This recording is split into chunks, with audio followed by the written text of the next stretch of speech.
Hey men, Matthew Scott here. Welcome to another Minute Pause Moment. Are you a solopreneur or entrepreneurial man who has to deal with your ideal clients or your prospects, and you have to get to a point where you have to figure out if they have money, interest, and a need to pay you whatever you feel that you're worth? I mean, many of us, certainly most of you who are listening to this, fall into that category. Well, I got something here for you. Are you a wimp? Hear me again. Are you a wimp? And let me tell you what I mean by that.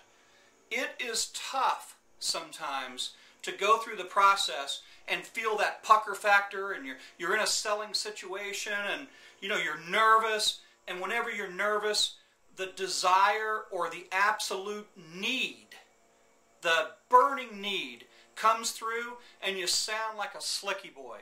You sound desperate. Well, I got a little mental mojo for you. Part of this came from my psychological warfare, behavioral science background. The other part of this came through my own sales training, and more importantly, my own failures. I remember what it felt like, and I don't have any head trash whatsoever anymore. I remember what it felt like to be in a position where I felt desperate for a sale. And it was miserable. I felt like a total slicky boy. And they could see it, they could smell that fear. So I want you to try something. It's going to be a little bit counterintuitive, but trust me on this.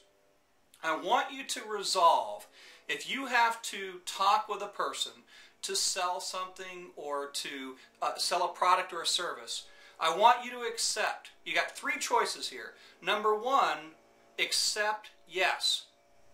Get paid, do a great job, serve them. Number two, get a no. And number three, I want to think it over. Okay, I'm taking the third one off. I want to think it over, get rid of it. Because here's what's happening, is that I want to think it over. What the heck does that mean in the first place? It's going to jump on your back. It's going to weigh you down. You're going to walk out of there going, gosh, did I suck on my sales presentation? What happened? And what happened is you bailed out. So, when in doubt, go for the no to provide mental closure the next time you find yourself in a situation. And I promise you, if you tactfully and respectfully and with the right tonality share that with a client, that you're hopeful that your services or your products will meet their needs, but you're okay and you want them to be okay, if it's not a fit at any point in time, would you please feel comfortable to tell me that, and that way we'll maximize and honor one another's time. So think of all the I want to think it overs that you've accepted, or the leave literature, it sounds good, I'll give you a call, and you're waiting by the phone, you're doing this, and guess what? They never call back. Or if they do, they rarely call back. And how much fun is it to have a sale that sucks the frickin' life out of you? It's no fun. I promise you, the first time that you respectfully get a no, it will provide closure for you. And in the process of getting no's and not bailing out and accepting and I want to think it over, you will get more yeses. You got to do it tactfully. You can't piss them off.